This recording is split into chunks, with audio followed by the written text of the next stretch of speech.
The tour of the Harry Potter studio starts off with the Great Hall, in which we can see the gargoyles around the walls as decoration, and there's also the house's tables on the right and the left-hand sides, with Hufflepuff and Slytherin being on the right, and then Gryffindor and Ravenclaw being on the left.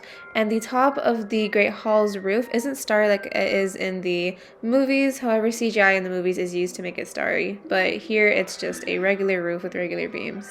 At the front of the Great Hall, you can also see the students who have been singing in the choirs as shown in the movie. And there's also professors on the right and the left-hand side, including Hagrid, Dumbledore, Snape, McGonagall, and a few other professors. And on the sides where the gargoyles are on the walls, there are also fire in the lamps to light up the Great Hall as seen in the video. The next part of the video shows these sets, and here we can see the Yule Ball, where we see a few of the dresses that are used in the film, as well as a miniature setup of the castle and the Yule Ball. Here we see the clock that's in the clock tower in the Hogwarts castle. And over here we also see a few of the classrooms that are used in the film. And we also see where the professors would have been teaching, and I saw a setup of that as well as a fake little tutorial from one of the workers at the studios. And in the background here, we can also see a little bit of the rest of Hogwarts that's been set up. So you can see a little bit of the common room in the back where the people are. And you can also just see a little bit of the other sets that they were used in the films. This set shows Dumbledore's office, in which we can see a statue of Dumbledore and the vials and the cases, as well as paintings around the office, in which in the movie they would have been actually moving, but obviously not here in real life. And there's also a few of the other details that were shown in the movie that are also here in the studio.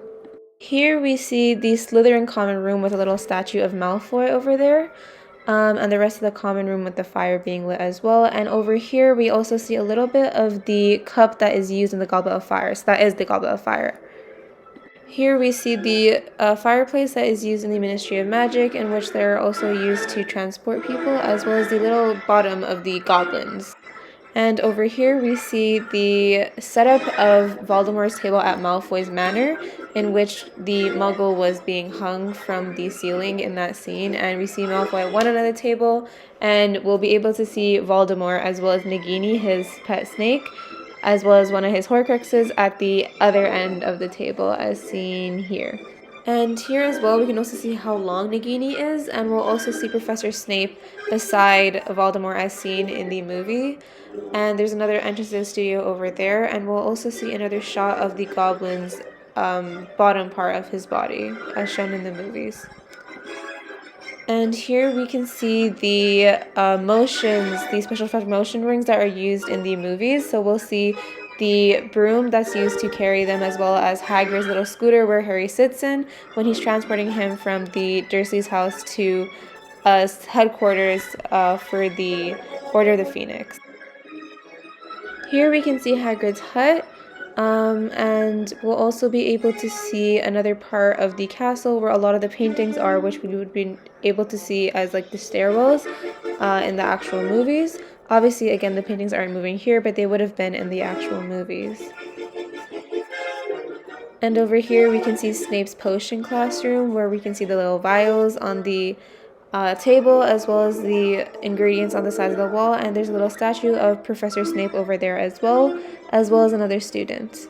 The next part of the tour is the Dark Forest, and we could see Hagrid in the little beginning of the clip over there. And this clip is just showing the kind of entrance to the Dark Forest they have in the studio, and we have a little person there as well. And we'll also be able to see Buckbeak, which is one of Hagrid's magical creatures.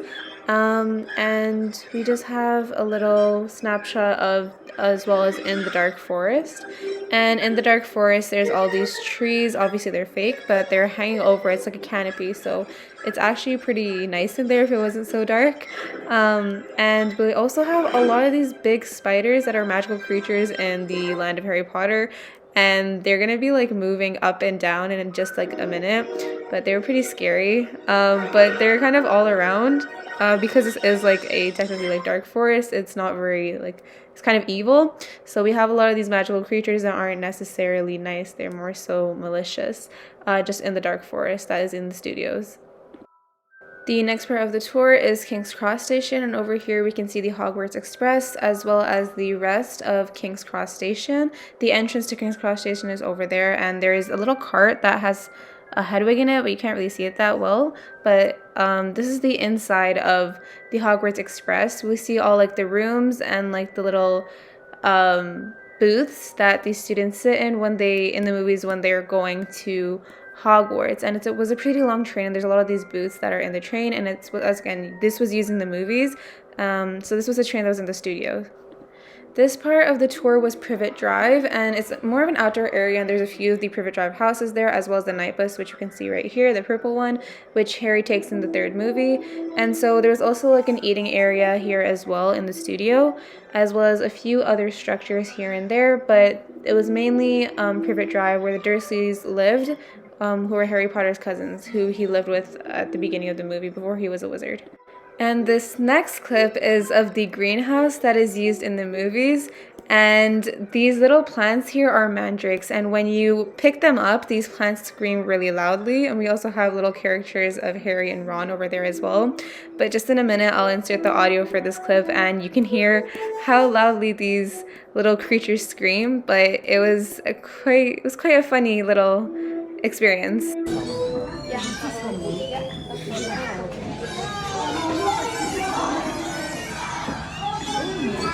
So that was the mandrake screaming, and you could see the lady pulling it up, but yeah, it was a pretty annoying but funny experience. And now this is the Dursley's house, so we can see the letters in which Harry got his first letter to Hogwarts, and the rest of his house, so the eating area where the Dursleys are, and that little scene in the second movie, I believe, or maybe third.